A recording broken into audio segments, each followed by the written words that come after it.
ต่อไปอาจารย์กอล์ฟจะถวายเพลงพิเศษค่ะส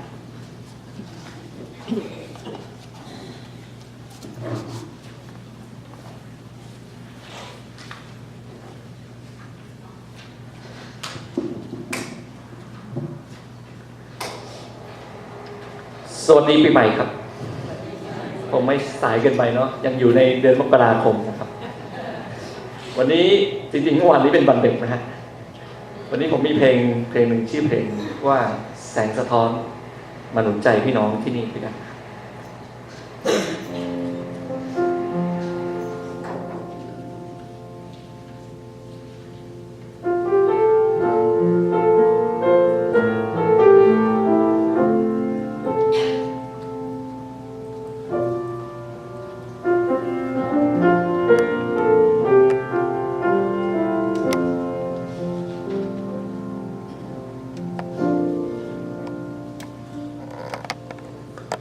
เพราะในโลกใบนี้ต้องมีแสงสว่างนำทางมีคนมากมายหมดหวังต้องการรักเติมในใจในค่ำคืนมืดมัวให้ข้าเป็นแสงสว่างส่องไปบอกกับคนมากมายเรื่องราวขอส่งตรัสในใจมีสิ่งใดสิ่งข้าควรทำให้เรานำความคิดให้เป็นเหมือนน้ำพระทัยให้ทุกคนชื่นชมเมื่อเห็นพระองค์ใหญ่เพียงไหนมอบร่างกายและจิตใจเพื่อรับใช้ประกาศพระนามให้ชีวิตนี้สะท้อนรักของพระองค์ให้คนมากมายได้เห็นให้ข้าเป็นพระพรเพื่อคนทุกคนมาถึงความจริงให้ความรักดีที่มีเป็นแสงนำทางให้เรานับจากวันนี้ให้ชีวิตที่มีเป็นแสงสะท้อนไป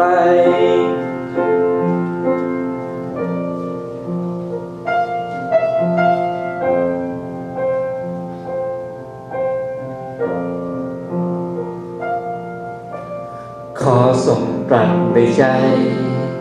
มีสิ่งใดที่ข้าควรทำให้เรานำความคิดให้เป็นเหมือนน้ำพระทัยให้ทุกคนชื่นชมเมื่อเห็นพระองค์ใหญ่เพียงไหนมอบร่างกายและจิตใจเพื่อรับใช้ประกาศพระนามให้ชีวิตนี้สะท้อนรักของพระองค์ให้คนมากมายได้เห็นให้ข้าเป็นพระพรเพื่อคนทุกคนมาถึงความจริงให้ความรักนี้ที่มีเป็นแสงนำทางให้เรานับจากวันนี้ให้ชีวิตที่มีเป็นแสงสะท้อนไป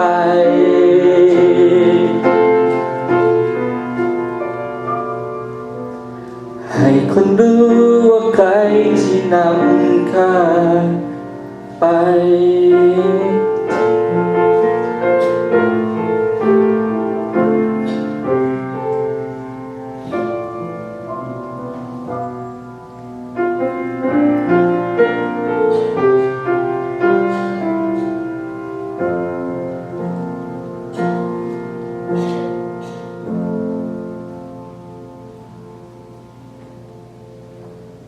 ขอบคุณพระเจ้าครับ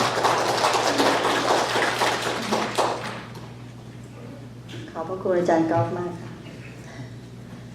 ต่อไปเป็นพระธรรมเทศนาจากอาจารย์เสกสรรคนันตา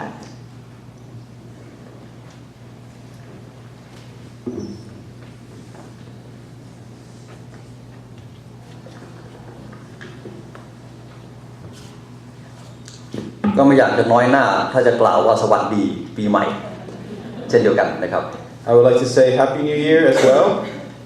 วันนี้ไม่ได้มาเป็นฉ่อยแต่ผมอยากจะกล่าว เป็นกลอน I will not sing Choi today, but I will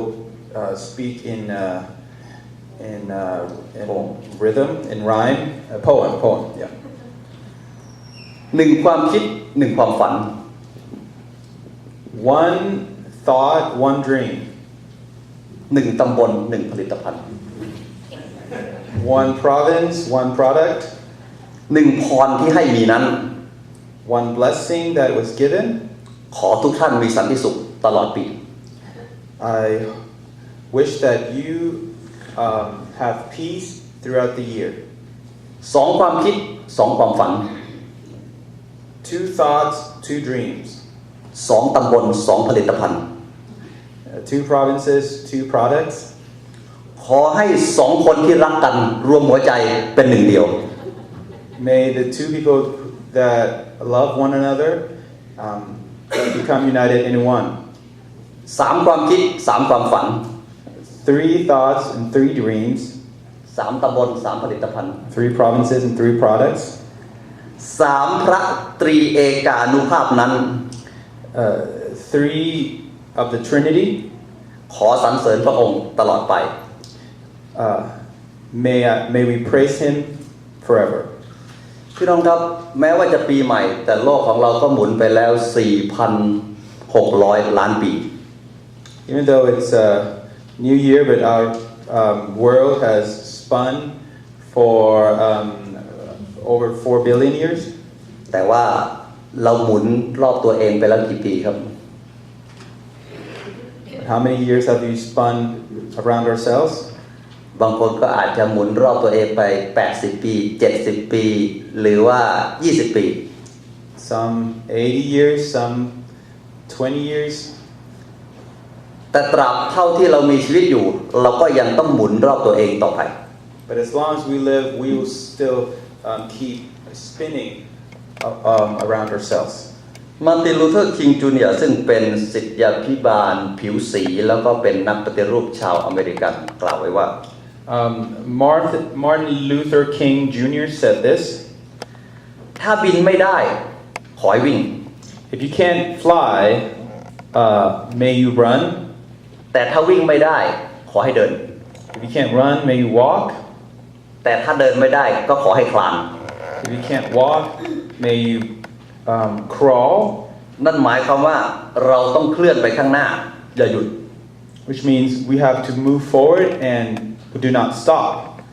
เพราะในปีเดือนที่ผ่านมาถ้าเราอาจจะพบว่าเราเองมีข้อบกพร่องในชีวิตเราคงจะต้องทิ้งไป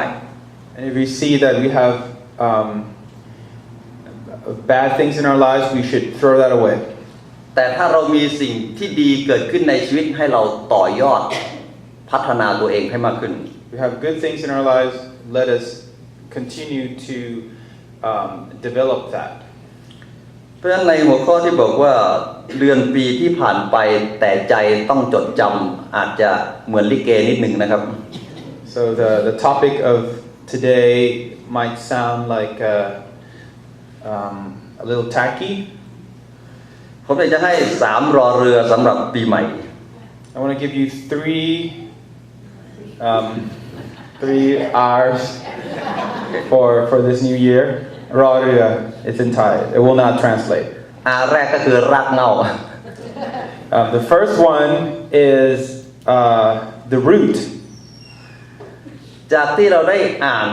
ในพระธรรมมัทธิวบทที่1ข้อ1ถึง17เราจะเห็นรายชื่อ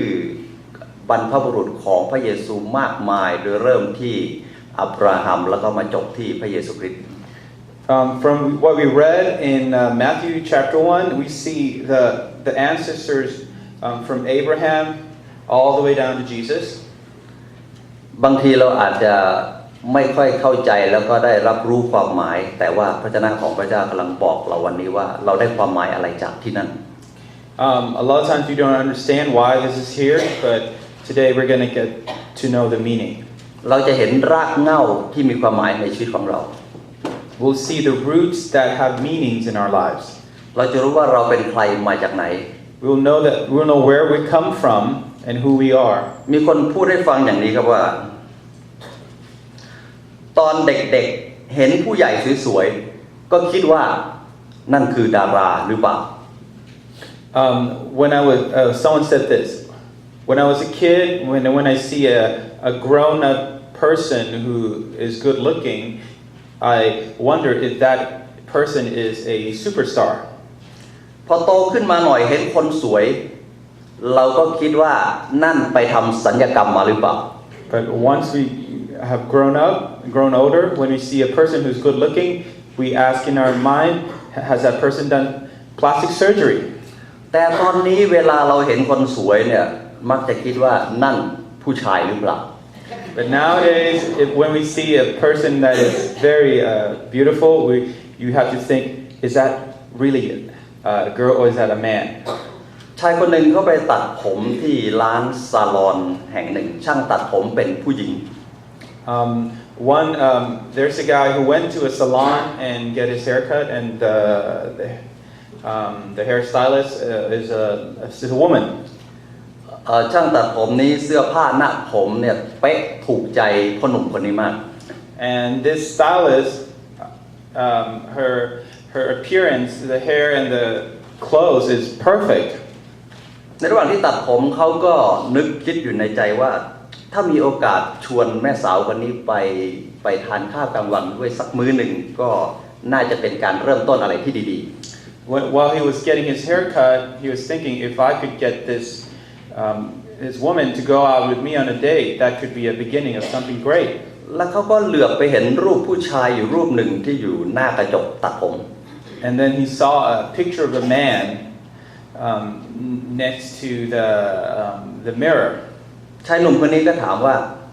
นั่นเป็นรูปแฟนของหนูหรือ And then he asked, is that your boyfriend? ช่างตัดผมบอกเปล่าค่ะ And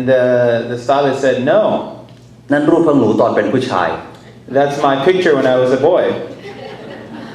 ครับโลกของเราก็เปลี่ยนไปเยอะนะครับรากเหง้าในชีวิตของเราเป็นอย่างไร So our world has changed a lot, and so what is our root? สิ่งที่ได้อ่านมาจากพระธรรมมัทธิวนั้นจะเห็นถึง40ชั่วคน So we see in Matthew we see 40 generations. แต่พระคัมภีร์ได้บันทึกว่าแต่ละช่วงนั้นมี14ชั่วคน14ชั่วคนแล้วก็14ชั่วคน And we see that in each it is broken down to 3 periods of 14 generations. แต่เนื่องจากว่าเราตัดถ้อยคำที่ซ้ำกันออกไปว่าดาวิดแล้วก็แล้วก็เฉลยบาบิโลนแล้วก็เฉลยบาบิโลนจะพบว่าเหลือแค่40ชั่วคน And so we the first generation ends with David, and then the second generation starts with David. That's how we got 3 of 14, and at the end we get 40 because we cut down 2. เราจะเห็นว่ารากเหง้าของพระเยซูคริสต์ที่ได้บันทึกมานี้ก็มีจุดอ่อนเช่นเดียวกัน We see that in the root of Jesus Christ, we see some weak links here. เราเห็นว่าอับราฮัมนั้นเชื่อพระเจ้าแต่ขณะเดียวกันเขาฟังภรรยา You see that Abraham listened to the Lord, but he believed in the Lord, but he listened and he obeyed his wife.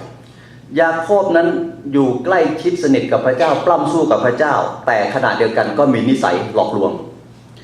Jacob was really close to God and he wrestled with God. At the same time, he had this bad character of being a deceiver,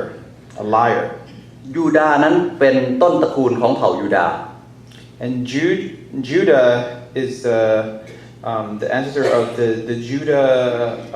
tribe. แต่ขณะเดียวกันเขาเองก็มีลูก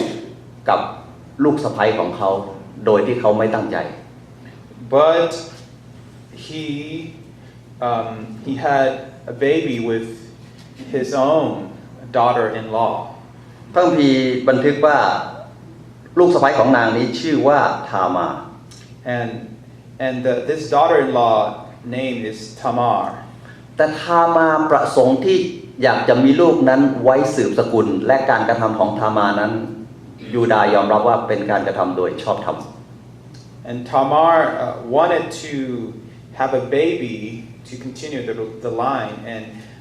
that doing was considered by Judah as righteous. แต่หลังจากนั้นเมื่อยูดาห์ทราบว่าทามาหญิงคนนี้เป็นลูกสะใภ้หลังจากนั้นก็ไม่ได้อยู่กินกันอีก But once Judah found that Tamar is his own daughter-in-law, they did not stay together. อีกคนหนึ่งก็คือเป็นชื่อว่าสัลโมนซึ่งเป็นเลือดเนื้อเชื้อไขของยูดาห์ก็มีลูกกับนางราหับซึ่งเป็นหญิงโสเภณี And then the man Salmon,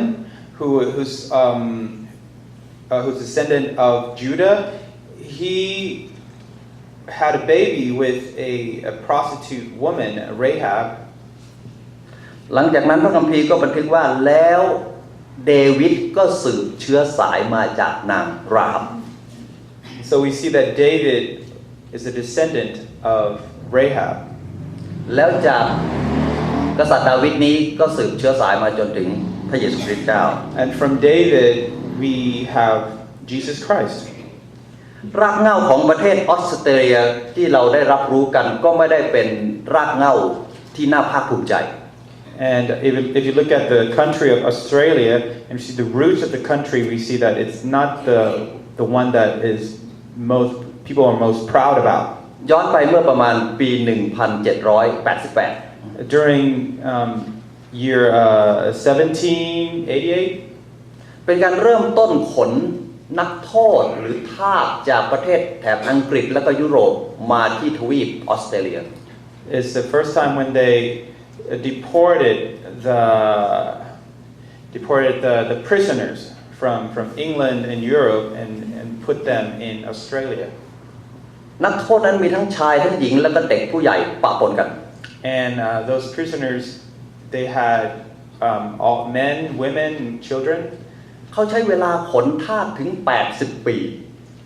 It took them 80 years to deport all the prisoners and slaves. และ80 ปีนี้ก็จะมีนักโทษทั้งหมดประมาณ 160,000 คน And with a total of about 160,000 people. บางคนต้องโทษเพราะว่าความเชื่อทางศาสนาที่ต่างกัน Some of them were put in prison because of their religious belief that was different. บางคนเป็นเพราะว่าความคิดเห็นทางการเมืองที่ต่างกัน Some of them were put in prison because of their political views. บางคนลักเล็กขโมยน้อยไปจนถึงเป็นฆาตกร Some people were just a petty thief or a murderer. แต่ผ่านไป226 ปีประเทศออสเตรเลียได้ชื่อว่าเป็นประเทศพัฒนา But about 200 years later, Australia is considered a developed country.